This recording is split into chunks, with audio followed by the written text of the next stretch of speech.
Hello guys, welcome back to my channel. So നമ്മുടെ ഇന്നത്തെ video എന്താണെന്ന് വെച്ചാൽ ഞാൻ ഓൾറെഡി ഒരു വീഡിയോ ചെയ്തിട്ടുണ്ടായിരുന്നു എയർലൈൻ മേക്കപ്പ് ലുക്ക്. സോ ഒരു ഇന്റർവ്യൂവിന് പോകുമ്പോൾ എങ്ങനെ മേക്കപ്പ് ചെയ്യാന്നുള്ളതിൻ്റെ ഒരു വീഡിയോ ആയിരുന്നു കേട്ടോ. അതപ്പോൾ ഞാൻ ആ വീഡിയോ ചെയ്ത് കഴിഞ്ഞിട്ട് കുറച്ച് പേരൊക്കെ എനിക്ക് ഇൻസ്റ്റയിൽ വന്നിട്ട് മെസ്സേജ് അയച്ച് ചോദിച്ചിട്ടുണ്ടായിരുന്നു, ചേച്ചി ഇപ്പോഴും എയർലൈനിലാണോ വർക്ക് ചെയ്യുന്നത്, എന്തുകൊണ്ടാണ് ആ ഒരു ഫീൽഡ് വിട്ടത്, ജോബ് കിട്ടാൻ എന്താ ചെയ്യേണ്ടത്, അങ്ങനെയൊക്കെ കുറേ ക്വസ്റ്റ്യൻസ് ഒക്കെ എനിക്ക് വന്നിട്ടുണ്ടായിരുന്നു. സോ ഞാൻ വിചാരിച്ചു എന്നാൽ പിന്നെ എല്ലാം കൂടെ ഒരു വീഡിയോ ചെയ്യാനും. സോ നിങ്ങൾ ചോദിച്ച കുറച്ച് ക്വസ്റ്റ്യൻസിൻ്റെ ഒക്കെ ആൻസർ ആയിട്ടുള്ള ഒരു വീഡിയോ ആണ് ഇട്ടത്. സോ അപ്പോൾ നമുക്ക് എന്തായാലും വീഡിയോയിലോട്ട് കടക്കാം. വീഡിയോയിലോട്ട് കടക്കുന്നതിന് മുമ്പ് നിങ്ങൾ ഫസ്റ്റ് ടൈം എൻ്റെ ചാനൽ കാണുന്നുണ്ടെങ്കിൽ നിങ്ങൾ ലൈക്ക് ചെയ്യുക, ഷെയർ ചെയ്യുക, സബ്സ്ക്രൈബ് ചെയ്യുക, എന്ത് നിങ്ങൾ വീഡിയോ കാണാം. അപ്പോൾ നമുക്ക് എന്തായാലും സ്റ്റാർട്ട് ചെയ്യാം. ഓക്കെ, അപ്പോൾ ഞാൻ ആക്ച്വലി വർക്ക് ചെയ്തിട്ടുണ്ടായിരുന്നത് സ്പൈസ് ജെറ്റിലായിരുന്നു. ഞാൻ ലാസ്റ്റ് വർക്ക് ചെയ്തിട്ടുണ്ടായിരുന്നത്. അതിന് മുമ്പ് ഞാൻ 1-2 എയർലൈൻസിലൊക്കെ വർക്ക് ചെയ്തിട്ടുണ്ടായിരുന്നുള്ളൂ. പക്ഷെ അവിടെ ഭയങ്കര ഷോർട്ട് പീരീഡിൽ മാത്രമേ ഞാൻ ഉണ്ടായിരുന്നുള്ളൂ. അത് കഴിഞ്ഞിട്ട് ഞാൻ ഉണ്ടായിരുന്നത് സ്പൈസ് ജെറ്റിലായിരുന്നു. ഞാൻ ബാംഗ്ലൂർ എയർപോർട്ടിലായിരുന്നു വർക്ക് ചെയ്തിട്ടുണ്ടായിരുന്നത്. സോ ആ ഒരു ടൈമിൽ ഞാൻ ഏവിയേഷൻ കോഴ്സ് പഠിച്ചിട്ടാണോ ഈ ഒരു ജോബ് കിട്ടിയെന്ന് കുറേ പേര് ചോദിച്ചിട്ടുണ്ടായിരുന്നു. അത് ഞാൻ ഏവിയേഷൻ കോഴ്സ് കഴിഞ്ഞിട്ടാണ് ഈ ജോബിലോട്ട് കയറിയത്. അപ്പം ഞാൻ കയറുന്ന സമയത്ത് എങ്ങനെയായിരുന്നു എന്ന് വെച്ചാൽ, ഞാൻ കയറിയ ആ ഒരു ടൈമിൽ മസ്റ്റായിട്ടും ഗ്രാജുവേഷൻ മസ്റ്റായിരുന്നു ഗ്രൗണ്ട് സ്റ്റാഫ് ആവാൻ വേണ്ടിയിട്ട്. ഞാൻ ഗ്രൗണ്ട് സ്റ്റാഫായിട്ടായിരുന്നു വർക്ക് ചെയ്തിട്ടുണ്ടായിരുന്നത്. അപ്പോൾ ഗ്രാജുവേഷൻ മസ്റ്റായിരുന്നു. സോ അതിൻ്റെ മുമ്പ് വരെ നമുക്ക് ഗ്രാജുവേഷൻ നിർബന്ധം ഉണ്ടായിരുന്നില്ല. നമ്മൾക്ക് ജസ്റ്റ് ഇൻ്റർവ്യൂ അറ്റൻഡ് ചെയ്യും, കിട്ടിക്കഴിഞ്ഞാൽ ഓക്കെ, അത്രേ ഉണ്ടായിരുന്നുള്ളൂ. പക്ഷെ ഞാൻ ജോയിൻ ചെയ്ത സമയത്ത് അത് മസ്റ്റായിരുന്നു. സോ അതുകൊണ്ട് തന്നെ ഞാൻ പഠിച്ചുകൊണ്ടിരിക്കുന്ന സമയത്ത് തന്നെയാണ് ഞാൻ ജോയിൻ ചെയ്തിട്ടുണ്ടായിരുന്നത്. ഞാൻ പറഞ്ഞിട്ടുണ്ടായിരുന്നു ഇത്രയും ടൈമിൻ്റെ ഉള്ളിൽ ഞാൻ സർട്ടിഫിക്കറ്റ് സബ്മിറ്റ് ചെയ്യാതെ പറഞ്ഞിട്ടാണ് എനിക്ക് ജോബ് കിട്ടിയിട്ടുണ്ടായിരുന്നത് കേട്ടോ. ഓക്കെ, അപ്പോൾ നമുക്ക് ഒരു എയർലൈനിലോട്ട് ഒരു ജോബിന് പോകാൻ വേണ്ടിയിട്ട്, അല്ലെങ്കിൽ എയർലൈനിൽ ഒരു ജോബ് കിട്ടാൻ വേണ്ടിയിട്ട് എന്താ ചെയ്യേണ്ടതെന്ന് വെച്ചാൽ, നിങ്ങൾ ഏവിയേഷൻ കോഴ്സ് പഠിക്കേണ്ട കാര്യമുണ്ടോ എന്നാണ്. സത്യം പറഞ്ഞാൽ നിങ്ങൾക്ക് ഏവിയേഷൻ കോഴ്സിൻ്റെ കാര്യമില്ല. നിങ്ങൾക്കൊരു ഗ്രാജുവേഷൻ മാത്രം മതി. നിങ്ങൾ പഠിക്കുന്ന ഏതാണോ ആ ഒരു ഗ്രാജുവേഷൻ സർട്ടിഫിക്കറ്റ് മാത്രം മതി. അല്ലാതെ അതിൽ ഏവിയേഷൻ ഉണ്ടാവണം അല്ലെങ്കിൽ ഏവിയേഷൻ കോഴ്സ് കഴിഞ്ഞിരിക്കണം എന്ന് യാതൊരു നിർബന്ധവും ഇല്ല. പക്ഷേ ആ ഒരു ടൈമിൽ എനിക്കിത് അറിയില്ലായിരുന്നു. അതുകൊണ്ടാണ് ഞാൻ ഏവിയേഷൻ കോഴ്സ് എടുത്തത്. എന്ന് വെച്ചാൽ ഏവിയേഷൻ കോഴ്സ് എടുക്കുന്നത് വേസ്റ്റ് ആണ് എന്നല്ല ഞാൻ പറയുന്നത്. അതിനു വേണ്ടി നമ്മൾ 3 ഇയേഴ്സ് സ്പെൻഡ് ചെയ്യേണ്ട കാര്യമില്ല എന്നാണ് എൻ്റെ ഒരു പേഴ്സണൽ ഒപ്പീനിയൻ. സോ നമ്മളെപ്പോഴും നിങ്ങൾക്ക് ഏവിയേഷൻ കോഴ്സിന് പോയേ പറ്റുമെന്നുണ്ടെങ്കിൽ ഡിപ്ലോമ പോലുള്ള കോഴ്സൊക്കെ ചെയ്യുന്നതായിരിക്കും കുറച്ചുകൂടെ ബെറ്റർ. അല്ലാതെ ഒരു 3 ഇയർ ഏവിയേഷന് മാത്രം വേസ്റ്റ് ചെയ്യേണ്ട കാര്യമുണ്ടെന്ന് എനിക്ക് തോന്നുന്നില്ല. നിങ്ങൾ ഏതെങ്കിലും ഇൻ്റർവ്യൂസിന് നിങ്ങൾ പോയി കഴിഞ്ഞാൽ നിങ്ങൾക്ക് ഡയറക്റ്റ് ആയിട്ട് അറ്റൻഡ് ചെയ്യാൻ പറ്റും ഇൻ്റർവ്യൂസ്. അതാണ് ഫസ്റ്റ് ആയിട്ട് നിങ്ങൾ ഓർത്ത് വെക്കേണ്ട ഒരു കാര്യം. ഇപ്പം നിങ്ങൾ ഏവിയേഷൻ പഠിച്ചുകൊണ്ടിരിക്കുകയാണെങ്കിലും നിങ്ങൾ കോഴ്സ് കംപ്ലീറ്റ് ചെയ്തിട്ടില്ലെങ്കിൽ പോലും നിങ്ങൾ ഗ്രാജുവേഷൻ സർട്ടിഫിക്കറ്റ് നിങ്ങളുടെ കയ്യിലുണ്ടെങ്കിൽ നിങ്ങൾക്ക് മസ്റ്റായിട്ടും നിങ്ങൾക്ക് ഏതെങ്കിലും ഒരു ഇൻ്റർവ്യൂ നിങ്ങൾക്ക് അറ്റൻഡ് ചെയ്യാൻ വേണ്ടി പറ്റും. ആദ്യം തന്നെ നിങ്ങൾ ഏതെങ്കിലും ഒരു സൈറ്റിൽ കയറിയിട്ട് നിങ്ങൾ ഇൻ്റർവ്യൂസിൻ്റെ ഡേറ്റ്സ് ഒക്കെ കിട്ടും പോലുള്ള കുറേ ഇൻസ്റ്റാ പേജസ് ഒക്കെ ഉണ്ട് ഏവിയേഷൻ റിലേറ്റഡ് ആയിട്ട് കേട്ടോ. ഇൻ്റർവ്യൂസൊക്കെ ഷെഡ്യൂൾ ചെയ്യുന്ന, അത് അപ്ഡേറ്റ് ചെയ്യുന്ന ഇതുണ്ട്. സോ അതൊക്കെ നിങ്ങൾ ഫോളോ ചെയ്യുകയാണെങ്കിൽ കുറച്ചുകൂടെ നിങ്ങൾക്ക് യൂസ്ഫുൾ ആയിരിക്കും. അല്ലെങ്കിൽ നിങ്ങൾ എയർലൈനിൻ്റെ തന്നെ വെബ്സൈറ്റ് എടുത്ത് ചെക്ക് ചെയ്തുകൊണ്ടിരുന്നാൽ മതി. അപ്പോഴും നിങ്ങൾക്ക് അറിയാൻ വേണ്ടി പറ്റും. അല്ലാതെ ഇങ്ങനെ കുറച്ച് കോൾസൊക്കെ ഞാൻ ജോയിൻ ചെയ്ത സമയത്ത് എനിക്ക് ഇങ്ങനെ വരികയായിരുന്നു, നിങ്ങൾ ഇത്രയും രൂപ തന്നു കഴിഞ്ഞാൽ നിങ്ങൾക്ക് ജോബിന് കയറ്റിയിടാം, അല്ലെങ്കിൽ അങ്ങനെ കുറേ പറഞ്ഞിട്ട്. പക്ഷേ അങ്ങനെ ഒന്നുമില്ല. എയർലൈൻ ഇൻ്റർവ്യൂ എന്ന് പറയുന്നത് ബേസിക്കലി വോക്ക് ഇൻ ഇൻ്റർവ്യൂ ആയിരിക്കും. ഓൾമോസ്റ്റ് എയർലൈൻസും വോക്ക് ഇൻ ഇൻ്റർവ്യൂസ് തന്നെയായിരിക്കും. അത് ചിലത് ഓൺലൈനിൽ നമ്മൾ ഓൾറെഡി രജിസ്റ്റർ ചെയ്തിടണം, ചിലത് അതിൻ്റെ ആവശ്യമില്ല. സോ അതൊന്ന് ചെക്ക് ചെയ്തിട്ട് നിങ്ങൾ അറ്റൻഡ് ചെയ്യുന്നതായിരിക്കും കുറച്ചുകൂടെ ബെറ്റർ. സോ ഇൻ്റർവ്യൂസിന് പോകുന്ന സമയത്ത് നമുക്ക് ഗ്രാജുവേഷൻ സർട്ടിഫിക്കറ്റ് നിങ്ങളുടെ കയ്യിൽ ഉണ്ടായിരിക്കണം. കാരണം അവിടെ ചെന്ന് കഴിഞ്ഞാൽ ചോദിക്കും. പിന്നെ നിങ്ങൾ കമ്മ്യൂണിക്കേഷൻ നിങ്ങളുടെ പക്കയായിരിക്കണം. ഇംഗ്ലീഷ് കമ്മ്യൂണിക്കേഷൻ നിങ്ങൾക്ക് ഭയങ്കരമായിട്ട് ഫ്ലുവൻ്റ് ആയിട്ട് നിങ്ങൾക്ക് സംസാരിക്കാൻ കഴിയും. നിങ്ങളുടെ കയ്യിൽ ഗ്രാജുവേഷൻ സർട്ടിഫിക്കറ്റ് ഉണ്ടെങ്കിൽ നിങ്ങൾക്ക് ഉറപ്പായിട്ട് ഇൻ്റർവ്യൂ അറ്റൻഡ് ചെയ്യാം. അത് നിങ്ങൾ ഏതൊരു ഡിഗ്രി കഴിഞ്ഞ ആൾക്കാരാണെങ്കിലും നിങ്ങൾക്ക് അറ്റൻഡ് ചെയ്യാൻ വേണ്ടി പറ്റും. ഇൻ കേസ് നിങ്ങൾ ഏവിയേഷൻ പഠിച്ചുകൊണ്ടിരിക്കുകയാണെങ്കിലും നിങ്ങൾക്ക് അറ്റൻഡ് ചെയ്യാൻ പറ്റും.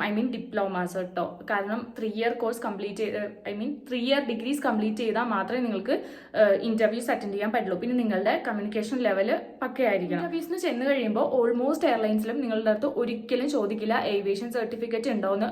ഏത് എയർലൈൻസുകാർ ചോദിക്കില്ല. അവർ കുറച്ച് ടോപ്പിക്സ് ആയിരിക്കും നമുക്ക് തരിക. എന്തായാലും ഒരു 3-4 റൗണ്ട് ഇൻ്റർവ്യൂ എന്തായാലും ഉണ്ടാവും. സോ ഫസ്റ്റ് വൺ എന്തായാലും ഗ്രൂപ്പ് ഡിസ്കഷൻ ആയിരിക്കും. സോ ഞാൻ സ്പൈസ് ജെറ്റിലായിരുന്ന സമയത്ത് അങ്ങനെയായിരുന്നു.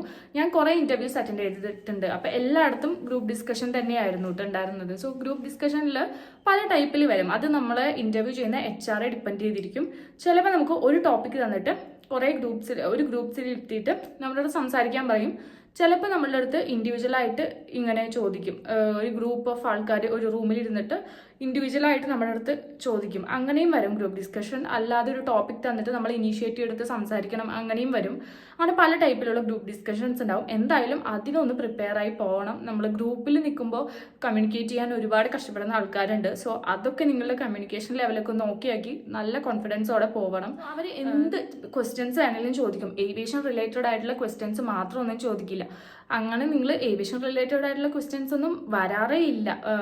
യൂഷ്വലി അവർ മെയിൻ ആയിട്ട് നോക്കുന്ന കാര്യം എന്താണെന്ന് വെച്ചാൽ നിങ്ങൾക്ക് കമ്മ്യൂണിക്കേഷൻ ഉണ്ടോ, കോൺഫിഡൻസ് ഉണ്ടോ എന്നാണ് നോക്കുന്നത്. സോ നമുക്ക് സംസാരിക്കാനുള്ളൊരു കോൺഫിഡൻസ്, അതാണ് ഏറ്റവും ഇമ്പോർട്ടൻ്റ് ആയിട്ടുള്ളൊരു കാര്യം. സോ നമ്മൾ എന്ത് ടോപ്പിക് കിട്ടിയാലും നമ്മൾ പറയുന്നത് തെറ്റായിട്ടുള്ളൊരു കാര്യമാണെങ്കിൽ കൂടെ കുഴപ്പമില്ല. നമ്മൾ എവിടെയും സ്റ്റക്കായി നിൽക്കാതെ അത് ഫ്ലുവൻ്റ് ആയിട്ട് നമ്മൾ കോൺഫിഡൻറ്റോടെ നമ്മൾ സംസാരിക്കുക. അങ്ങനെ ചെയ്ത് കഴിഞ്ഞാൽ തന്നെ നിങ്ങൾ ഉറപ്പായിട്ടും സെലക്ട് ആവും. നിങ്ങൾ പറയുന്ന കാര്യം ശരിയാവണം എന്ന് യാതൊരു ഇതുമില്ല. അവരതൊന്നും ചെക്ക് ചെയ്യില്ല. നിങ്ങൾക്ക് അവരൊരു ടോപ്പിക്ക് തരുമ്പോൾ അതേപ്പറ്റി എന്തെങ്കിലും നിങ്ങൾക്ക് സംസാരിക്കാൻ കഴിയുന്നുണ്ടോ എന്ന് മാത്രമാണ് അവർ ചെക്ക് ചെയ്യുന്നത്. സോ നിങ്ങൾ അത് മാത്രം ആദ്യം ഒന്ന് പക്കയായിട്ട് എന്തൊരു ടോപ്പിക് കിട്ടിയാലും നമുക്ക് എന്തെങ്കിലുമൊക്കെ അതിനെക്കുറിച്ച് പറയാൻ വേണ്ടി ഒരു 2 മിനിറ്റെങ്കിലും നമുക്ക് അതിനെക്കുറിച്ച് പെട്ടെന്ന് സംസാരിക്കാൻ വേണ്ടി നമുക്ക് പറ്റണം. സോ നിങ്ങളുടെ കമ്മ്യൂണിക്കേഷനാണ് ഏറ്റവും ഇമ്പോർട്ടൻ്റ് ആയിട്ടുള്ള ഒരു കാര്യം. സോ അതേപോലെ ഇമ്പോർട്ടൻ്റ് ആയിട്ടുള്ള ഒന്നാണ് നിങ്ങളുടെ അപ്പിയറൻസ്. സോ നിങ്ങൾ എങ്ങനെയാണ് നിങ്ങൾക്ക് അറിയാൻ പറ്റും എങ്ങനെയാണ് ഒരു എയർലൈൻ ഇൻ്റർവ്യൂവിന് അറ്റൻഡ് ചെയ്യേണ്ടത് എന്നുള്ളതിൻ്റെ ഒരു ഗ്രൂമിങ് സ്റ്റാൻഡേർഡ് ഉണ്ട്. അപ്പോൾ ആ ഒരു രീതിയിൽ വേണം നിങ്ങൾ ഇൻ്റർവ്യൂ അറ്റൻഡ് ചെയ്യാനായിട്ട്. അത് ഒന്നില്ലെങ്കിൽ നിങ്ങൾക്ക് ആ സൈറ്റിൽ കയറി നോക്കിക്കഴിഞ്ഞാൽ നിങ്ങൾക്ക് മനസ്സിലാകാൻ പറ്റും. അതിൽ എഴുതിയിട്ടുണ്ടാവും ഏത് ഡ്രസ്സൊക്കെയാണ് അലൗഡ് എന്നൊക്കെ എഴുതിയിട്ടുണ്ടാവും. സോ അതുപോലെയൊക്കെ പോവുക. ഏവിയേഷൻ പഠിച്ചുകൊണ്ടിരിക്കുന്ന ആൾക്കാരാണെങ്കിൽ ഉറപ്പായിട്ട് അറിയായിരിക്കും എങ്ങനെയാണ് പോകേണ്ടത് എന്നുള്ളത്.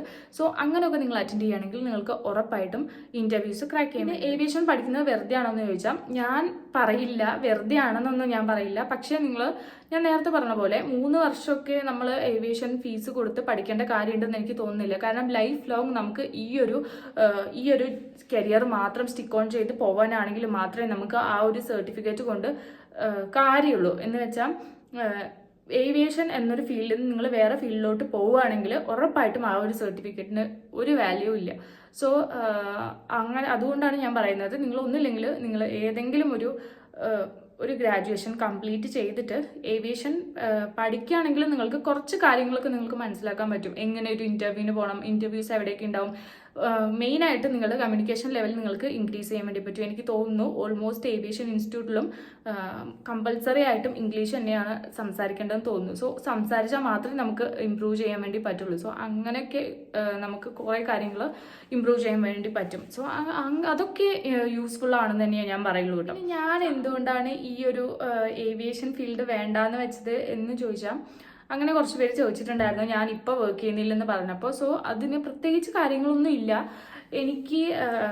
എനിക്ക് ആക്ച്വലി ഞാൻ കുറച്ചുകൂടെ ഫാമിലി ആയിട്ട് കുറച്ചുകൂടെ അറ്റാച്ച്ഡ് ആണ്. സോ ഞാൻ വർക്ക് ചെയ്യുന്ന സമയത്താണെങ്കിൽ എനിക്ക് കുഴപ്പമില്ലായിരുന്നു. ഞാൻ വല്ലപ്പോഴും ഒരു 2 മന്ത്സിലൊക്കെ ഇങ്ങോട്ട് വരാറുള്ളൂ, വീട്ടിലോട്ട് വരാറുള്ളൂ. അപ്പോൾ ഒന്നും എനിക്ക് വലിയ കുഴപ്പമില്ലായിരുന്നു. പക്ഷെ അത് കഴിഞ്ഞിട്ട് സിറ്റുവേഷൻസ് ഒക്കെ മാറി. അപ്പോൾ എനിക്ക് ഫാമിലി ആയിട്ട് എനിക്ക് പിന്നെ മാരേജ് എല്ലാം കഴിഞ്ഞപ്പോൾ അതും രണ്ടുപേരും 2 ഡിസ്ട്രിക്റ്റിലാണ് കിടക്കുന്നത്. സോ ലീവൊക്കെ ഭയങ്കര കഷ്ടമായിരിക്കും നമുക്ക് കിട്ടാനൊക്കെ. സോ അങ്ങനെ കിട്ടിക്കഴിഞ്ഞാലും എനിക്കത് മാനേജ് ചെയ്യാൻ പാടായിരിക്കും. ഒരു വർക്ക് ലൈഫ് ബാലൻസ് ഉണ്ടല്ലോ. എനിക്ക് ഫാമിലിയുടെ കൂടെ കുറച്ചുകൂടെ ടൈം സ്പെൻഡ് ചെയ്യണം എന്നുകൊണ്ട് മാത്രമാണ് ഞാനത് നിർത്തിയത് കേട്ടോ. അല്ലാതെ വേറെ ഒരു റീസൺ കൊണ്ടല്ല. എനിക്ക് ഇഷ്ടമാണ്, പക്ഷേ മെയിനായിട്ട് ഇതാണ് റീസൺ ഉണ്ടായത്.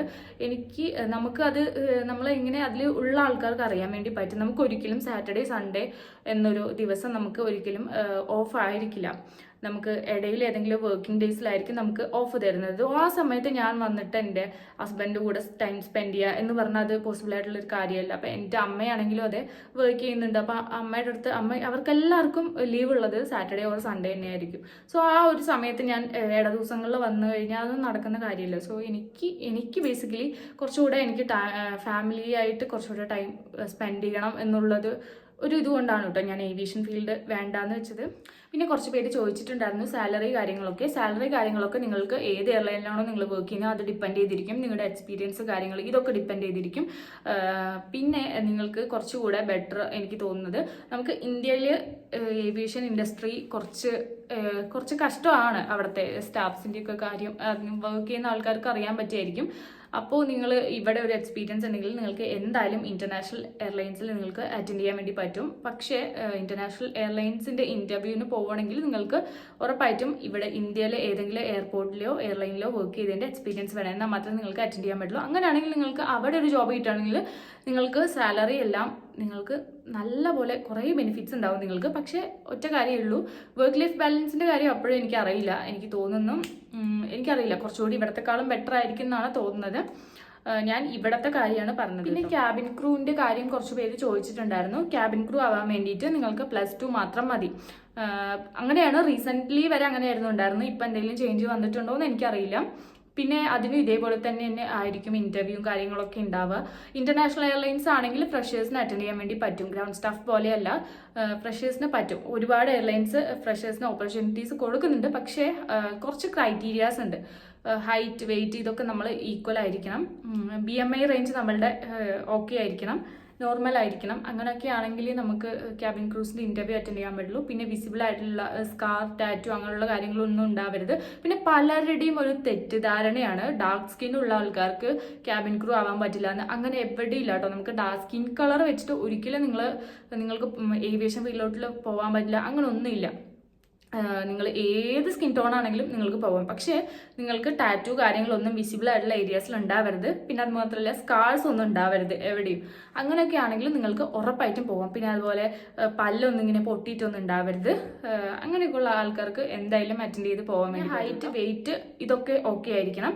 ഞാൻ ആക്ച്വലി അറ്റൻഡ് ചെയ്യുന്ന സമയത്ത് ഞാൻ കുറേ ക്യാബിൻ ക്രൂസിന്റെ ഇന്റർവ്യൂ അറ്റൻഡ് ചെയ്തിട്ടുണ്ട്. പക്ഷെ അപ്പോഴെല്ലാം ഞാൻ അണ്ടർ വെയിറ്റ് ആയിരുന്നു. ഡൊമസ്റ്റിക് എയർലൈൻസ് ആണെങ്കിലുള്ള കാര്യമാണ് കേട്ടോ ഞാൻ പറയുന്നത്. അണ്ടർ വെയിറ്റ് ആയിരുന്നു ഞാൻ.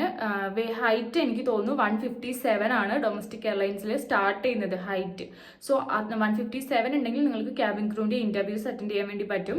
വെയിറ്റും നിങ്ങൾ ഓക്കെ ആയിരിക്കണം. BMI റേഞ്ച് ആ ഒരു ഹൈറ്റിനുള്ള വെയിറ്റ് ഉണ്ടാവണം. ഞാൻ ഉണ്ടായിരുന്നില്ല, ഞാൻ അണ്ടർ വെയിറ്റ് ആയതുകൊണ്ട് എനിക്ക് സെലക്ഷൻ കിട്ടിയില്ല. അത് കഴിഞ്ഞിട്ട് നമ്മൾ ഇന്റർനാഷണൽ എയർലൈനിലെ ഇന്റർവ്യൂവിന് ഞാൻ പോയിട്ടുണ്ടായിരുന്നു. സോ അവിടെ എങ്ങനെയാണെന്ന് വെച്ചാൽ ഹൈറ്റ് കുറച്ചുകൂടെ വേണം.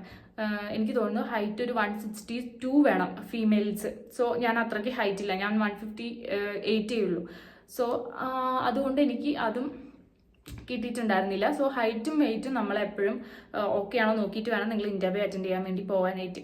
ഇല്ലെങ്കിൽ പോയിട്ട് ഒരു കാര്യമില്ല. പിന്നെ അത് മാത്രമല്ല ഡൊമസ്റ്റിക് എയർലൈൻസ് ആണെന്നുണ്ടെങ്കിൽ നിങ്ങൾക്ക് ഇംഗ്ലീഷ് മാത്രം പോരാ, നിങ്ങൾക്ക് ഹിന്ദി മസ്റ്റ് ആയിരിക്കണം. ഹിന്ദി ഒരു 3rd റൗണ്ടിലോ 2-3 റൗണ്ട്സ് എന്തായാലും ഉണ്ടാവും. 3rd റൗണ്ടിലോ 4th റൗണ്ടിലോ ഏതെങ്കിലും ഒരു റൗണ്ടിൽ അവർ ഹിന്ദി ചോദിക്കും.